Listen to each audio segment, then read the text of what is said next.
자, 시간이 많이 지났습니다만 한상규 민주노총 위원장 오늘 이제 송치됐습니다. 자, 50 이후에 처음으로 소유죄에 적용됐다는 것, 그리고 영주쌤이란 별명을 갖고 계신 여성분을 경찰이 찾고 있습니다. 관련된 얘기 좀 봤으면 좋겠습니다. 자, 여상원 변호사께 먼저 질문 드리겠습니다. 자, 일단 오늘 경찰이 수사를 마치고 검찰로 넘겼다, 송치됐다는 말을 쓰는데 그게 어떤 의미인가요? 예, 본래의 수사는 이제 1차 수사는 경찰이 하지만 네. 기소권은 검찰만이 가졌지 않습니까? 네. 그래서 경찰은 초기 단계 수사하고 네. 말하는 재벌 수사하는 거죠.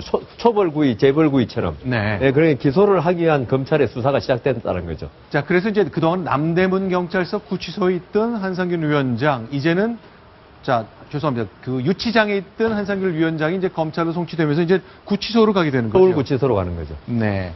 자, 그런데 이제 단식 19일째거든요. 본인 주장에 따르면. 자, 지난달 있었던 시위 장면, 그 초기 상황과 오늘의 모습을 좀 비교해 봤으면 좋겠습니다. 네, 지금 왼쪽에 보이시는 게 지난 1차 집회 때 11월 달의 모습이고요. 이게 오늘 송치가 되는 모습입니다. 단식 19일째라고 하는데 일단 보기만 해도 좀 볼이 좀 들어가고 헬스케진 모습을 볼 수가 있는데요. 표정은 비슷한데 네. 일단은 계속 유치장에서도 구운 소금과 물만 먹었다고 하니까 아무래도 네. 조금 기력은 없어 보이는 모습입니다. 자, 채널A 사회부 임도현 차장 나오셨는데 일단 인사 좀 드리고 관련된 얘기, 한상균 위원장 얘기 좀 나눴으면 좋겠습니다. 어떻게 지냈는지, 어떻게 수사받는지 알려지는 게 있나요? 경찰이 좀 얘기를 해주나요? 예. 경찰에서는 그동안 전해드린 대로 네. 계속 묵비권 행사했고 말씀하신 대로 이제 소금을 먹고 살았는데 네. 검찰에서도 오전에 송치가 되고 2시까지는 아마 구치감에 그냥 수감이 돼 있었던 것 같습니다. 네. 그 이후에 불러다 조사를 한다 그랬는데 아마 검찰에서도 묵비권 행사하지 않을까 싶은데 그 부분은 아직 확인이 안 됐고요. 네. 그리고 말씀하신 대로 좀 많이 야유었고 오늘은 특별히 송치되는 과정에서 말이 없었거든요. 네. 그래서 상당히 단식의 여파가 있긴 있는 것 같습니다. 그렇죠. 보통 저럴 때는 카메라 앞에서 강한 투쟁의 구호를 외치는 모습을 예상할 수 있겠습니다만 본인 주장으로는 19일째 단식을 계속하고 있기 때문에 이러다가 4일 뒤에는 YS가 80년대 세웠던 단식 기록을 깨겠는데 과연 이게 공인될 수 있는 기록인지 좀 두고 봐야 될 것 같고요. 자, 그런데 이제 경찰이 계속 찾고 있는 것 중에 이영주 민주노총 사무총장이 있는데 저도 이번에 처음 알았습니다. 이분이 초등학교 교사라면서요. 예, 이제 교사 출신이고 전교조 활동을 상당히 오래 한 걸로 알려져 있거든요. 네. 그래서 이제 전교조에서 쭉 활동을 해왔고 그 전교조가 법외노조로 분류되는 것을 막기 위해서 또 이제 활동했던 주역 중에 한 명이고요. 네. 그리고 이제 지난해 말에 민주노총 집행부에 이제 사무총장으로 그때 당선이 됐는데 네. 그 당시고는 지금 이제 써 있는 대로 박근혜는 한 명도 구하지 못했지만 전교조는 버리지 않았다.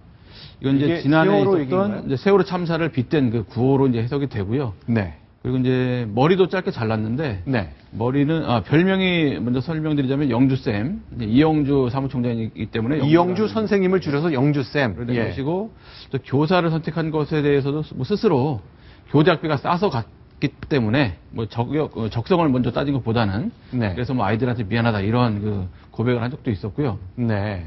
근데 대학을 진학하던 시점에는 경제적으로 좀 어려웠나 보네요. 그래서 네. 교대가 이제 학비가 없다는 점 때문에 선택을 했다는 것을 스스로 밝힌 적이 있습니다. 네.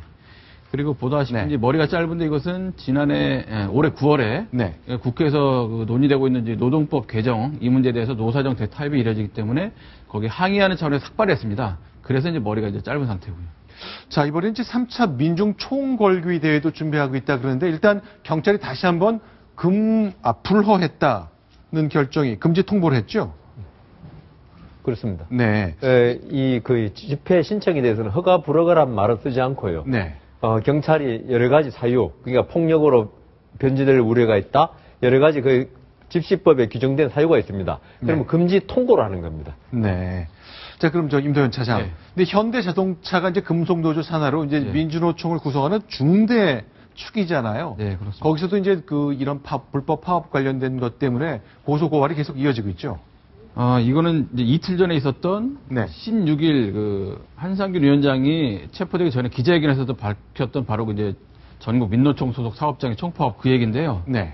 그때 이틀 전에 현대차 노조도 민노총 소속이기 때문에 조별로 2시간씩 부분 파업을 했습니다. 네. 이제 그것에 대해서 현대차에서는 그 파업 때문에 자동차 2,200대를 못 만들었다. 네. 그래서 그 손해가 450억 원 정도 된다. 네. 여기서 손해배상 청구를 하고 또 회사 이미지도 손상이 됐고 네. 일하지 않은 부분은 무노동 무임금에서 인건을 주지 않겠다 이렇게 밝혔는데 네. 이 손해배상이 사실 가장 큰데 최근에는 이런 대규모 파업에 대해서 네. 이제 사업장들이 손해배상을 하면 굉장히 거액이 나오거든요. 가장 이걸 큰 압박 수단으로 이제 사용을 하고 있고 그래서 이번에도 이 민사소송을 할 걸로 보입니다.